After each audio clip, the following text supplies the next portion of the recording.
ডাক্তারকে না তোমার আমি তারপরে চেষ্টা করেছি। যশোরে আবারও ভুল চিকিৎসায় প্রসূতি নারীর মৃত্যুর ঘটনা ঘটেছে। মঙ্গলবার সকালে শহরের দরটানায় অবস্থিত দেশ ক্লিনিক ও ডায়াগনস্টিক সেন্টারে ঘটনা ঘটে।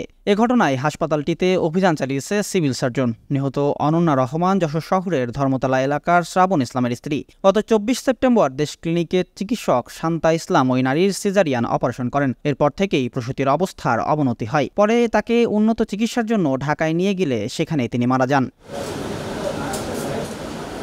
ভুক্তভোগী পরিবারের অভিযোগ, ভুল চিকিৎসার কারণে তাদের রোগী মারা গেছেন। রোগী মারা যাওয়ার পর নানাভাবে তাদের হাত করার চেষ্টা করেছে ক্লিনিকটি। পরবর্তীতে কোনোভাবে তারা ম্যানেজ না হলে হুমকি ধামকি দেওয়া হয়। তারা এই ঘটনার সুষ্ঠু বিচার ও ক্ষতিপূরণ দাবি করেছেন। অবস্থা যত সময় যাচ্ছে ও চেহারা অত পুরো শরীর ফুলে যাচ্ছে আর হলুদ হয়ে যাচ্ছে। হলুদ হয়ে যাওয়ার পরে এবার আমরা বললাম যে সমস্যা হচ্ছে কেন, বলতেছে যে রক্তের সমস্যা হয়েছে, রক্ত দেওয়ার পরে সমস্যা হয়েছে। রক্ত দেওয়ার 10 ঘন্টা পরে নাকি 15% জন্ডিস আর 2 কিডনি 3% করে ফেল হয়েছে। এই ঘটনায় আমার দাবি আমার মেয়ের সুষ্ঠু বিচার এবং তার একটা ছেলে আছে। এই বাচ্চাটার কি হবে, আমার যে আর্থিক ব্যয়বহুল হয়েছে এগুলা তারা ক্ষতিপূরণ দিয়ে তারপরে আপনারা সিদ্ধান্ত দেবেন এই হসপিটাল কি হবে কি না হবে। এটা আপনাদের কোনো কিডনি সমস্যা কিছু না, আমি দেখেছি, আমিই করেছি।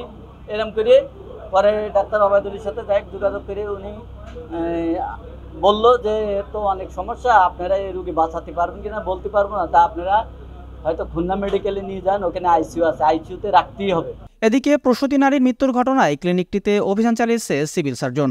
অভিযানে দেশ ক্লিনিক ও ডায়াগনস্টিক সেন্টারের অপারেশন থিয়েটারে ত্রুটি থাকার কারণে তা অনির্দিষ্টকালের জন্য বন্ধ ঘোষণা করা হয়। এইখানকার অব্যবস্থাপনার কিছু নমুনা আমি পেলাম, যেখানে যথাযথভাবে যে ডাক্তারের এখানে অপারেশন করার কথা, বিশেষজ্ঞ ডাক্তার, সেই ডাক্তার অপারেশন করে নাই। তারপরে অপারেশন করার পরে তার যে ফলো আপ দেওয়ার কথা, সেই ফলো আপটা ঠিকমতো হয় নাই। একই সাথে ভুয়া চিকিৎসকের মাধ্যমে অপারেশন পরিচালনা করে প্রসূতি মৃত্যুর ঘটনায় 3 সদস্যের একটি তদন্ত কমিটি করা হয়েছে। তদন্ত কমিটিকে আগামী 7 কার্যদিবসের মধ্যে রিপোর্ট জমা দেওয়ার নির্দেশ দেওয়া হয়।